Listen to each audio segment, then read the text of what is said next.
Hello, I'm Logan Edwards, the creator of Sweeper Peeper, and this is an in-depth look at what to expect when you buy a complete kit. On the left here, we have the Sweeper Peeper case with its 4 sections of 20-inch guide wire, the official Insta360 lens guards, the 64GB SD card that's approved by Insta360, your factory sealed X3 in its lovely box there, and 2 GoPro lights with all of its accessories. Let's start by taking a closer look at the Insta360 X3. I have everything laid out here that's included in the box except for that quick start guide and the warranty card, which are self-explanatory. The warranty is good for 12 months and it's fulfilled by Insta360. You have some fun stats there on the side. We have the Type-C to USB charging cable, the lens cloth, protective pouch, which we're not really going to use too much, and the camera itself. Separately packaged here, we have the official lens guards for the X3. These are nice and easy to put on. You have some spare adhesives in there in case you do mess it up or you need to take it off, put it back on. This one already has those lens guards on it. And then we have the 64GB SD card from Lexar right there. The camera itself is quite simple. We have our 2 buttons over here on the right, the touchscreen at the front with 2 buttons at the bottom and an indicator light, and then our 2 ports on the left. As I showed before, battery just pops out with a pinch, and then you have a spot for your SD card right there. Battery will last you all day, maybe even 2 or 3 days without charging, just because we're only taking it out 5 minutes at a time. And then the charging port is right there, which is accessible through the case. And then the only button you really have to worry about is that power button right over here on the side.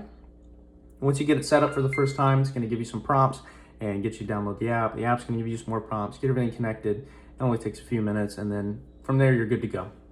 As you see, we have it started up here. You can see the battery life indicator at the top right.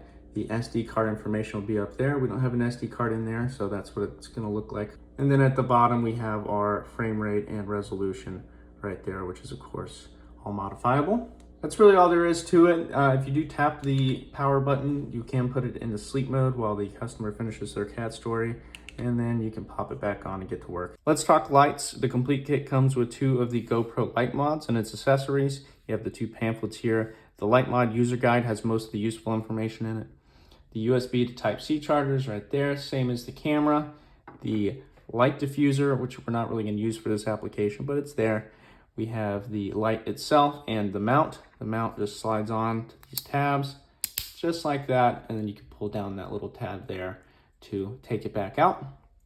The charging port is right there on the side, nice and easy to get to.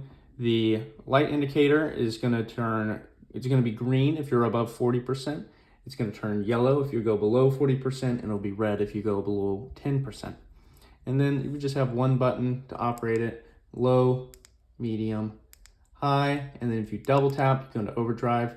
Do not use overdrive. It only lasts for 30 seconds. High is plenty. It lasts for 1 hour on high, which we're only gonna have these on for 5 minutes at a time, so it's more than enough to last you all day. If you want the extra peace of mind, you can always plug it in over your lunch break, or just keep an eye on the indicator light once you see it go yellow. Finally, let's talk about the Sweeper Peeper case and put it all together. We have the 4 sections of 20-inch guide wire, which is more than enough for you to work with. The Sweeper Peeper cap and base with the button lock receiver there at the bottom, which will be installed, and the 2 set screws here on the side. So we'll go ahead and slot the camera in the top there. While the camera's in the case, you can interact with the touchscreen, 2 buttons here at the bottom, see the indicator light, interact with buttons on the side there, and charge it like that. To put the cap on, you're just gonna turn the base around. You'll see those slots there. Line up the cap and the base slots, give it a good even press, and you'll hear and feel it snap into place just like that. Before I move on too far, I should show you how to take the cap off the base because it is quite difficult. It takes a little bit of technique. When you have no guide wires in, the easiest way to do is just push evenly at those right there. You can see it snap right out. But if you do have guide wires in, obviously that's not an option. So if your guide wires are in, you can just put your palm of your non-dominant hand at the top of the cap right there, and then your thumb of your dominant hand at the logo, and then give it a good even press, and you see it snapped out. And once it's out of that like full-on position, then it's pretty easy to take out from there. Now, if you listen carefully, that little rattle is from the embedded nut in the cap for the set screws. You are not screwing into plastic, you're screwing into metal. You can take these in and out as much as you like. I'm not going to do it right now. They're just Phillips heads that I believe they're number ones. So that's pretty self-explanatory. For the guide wire, let's go ahead and take these out of their little bundle. And like I said before, we have these 20-inch sections, which are obscenely huge. There's no reason you need to use this full 20-inch. If you want to, you certainly can. Now, the nice thing about our guide wire is we just left it up to you. We got 8 holes for you to work with, 80 inches of wire. It's more than enough. You can cut these in half, you can trim them, whatever you want to do.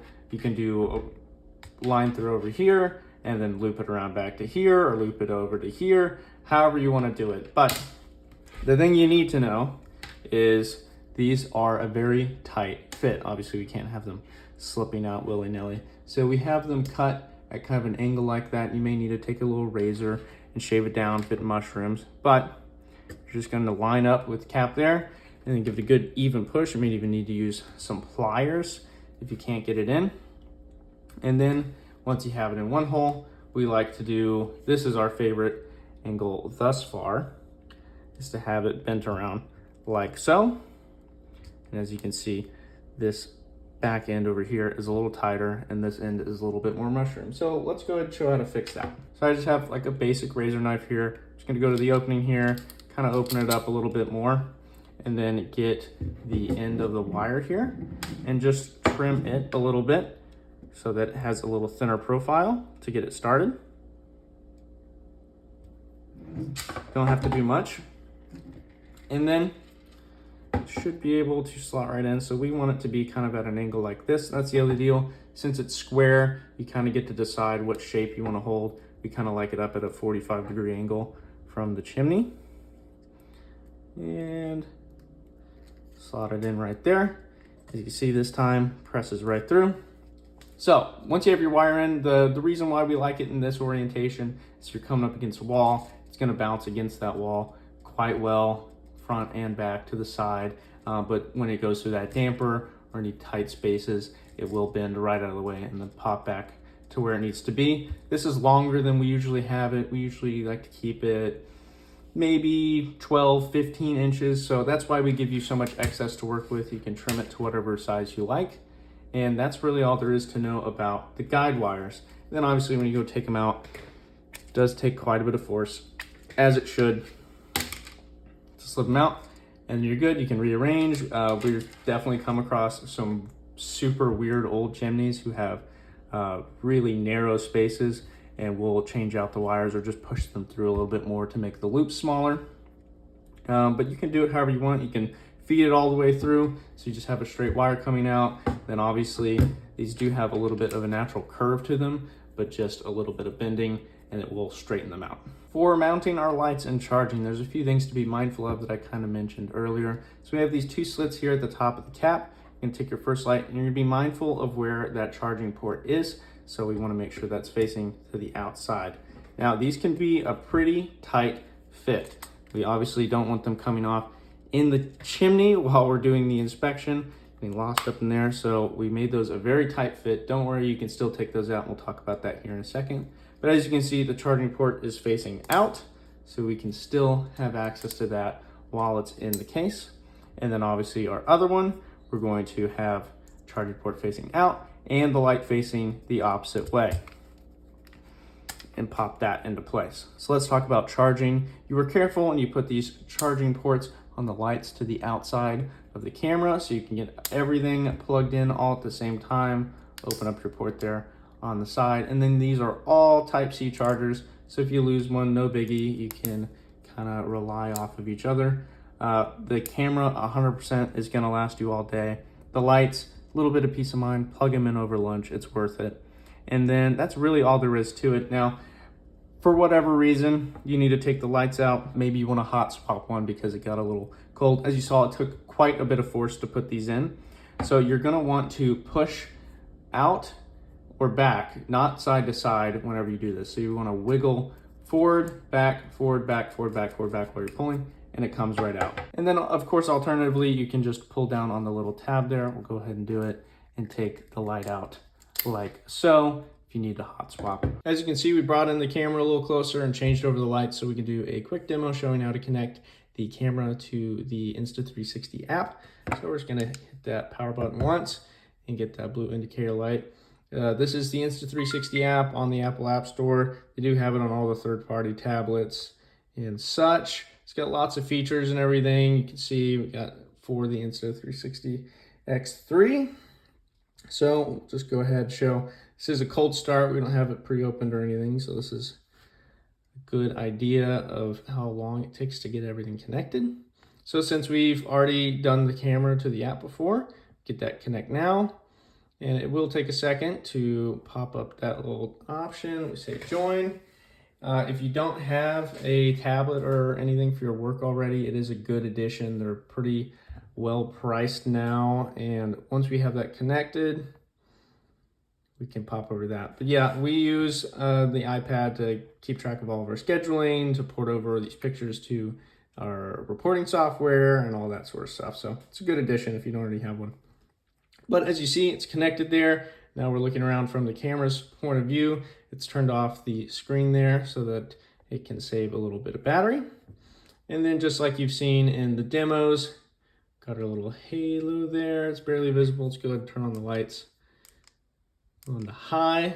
So you can see it does have a little bit of distortion, but you know, it's just where that seaming is. You have a lot of area to work with no seaming. A really nice feature of this camera is, say you thought you saw a crack over here, but it's near the stitching, so you're not really sure. All you have to do is twist that rod and the camera will automatically stay focused on that area you have it directed at. So that's a helpful little thing, saves a little bit of time. As far as the interface here, we have our SD card information up the top, right above the battery percentage for the camera. And you don't really have to worry about much other settings. Go to photos here. It will be initially on pure shot. You just want to put that to JPEG. It processes a little quicker. You can take higher quality or low quality pictures. And then if you do need to take a video, you got a few settings there. Let's go ahead and do a little demo. So say you were running a signal, you just press that record and you need to do the last few tiles. So you're going up your chimney, take the ground, and obviously it's not streaming anymore because it's disconnected or it's laggy, whatever. Come back down, you end that recording. Gives you a little bit of haptic feedback there. And then we're just gonna open up our menu there. And playing, but it's not too loud. And now we can scroll through here and look around at whatever we want to around the room. It just allows you to play back that full 360 video. So say that's our crack that we were looking for. You can see it clear as day right there. And then we usually just take screenshots. You have this like Clarity Plus setting I find helps with looking for cracks, but we very rarely have to use this mode for most chimneys. If you're not in an area where you're having a lot of third-story buildings, you're not gonna have to use the video too much, but if you do need to, it's there. And as you'll see on our website, almost all of our pictures from the product are just screenshots. Screenshot it, goes straight to our photos, and then we hop into the reporting software, and it makes it easy to patch everything over. And that's really all there is to the app. There is one more thing I want to point out in the settings for the camera. There is one setting on the camera here that I do want you to be aware of.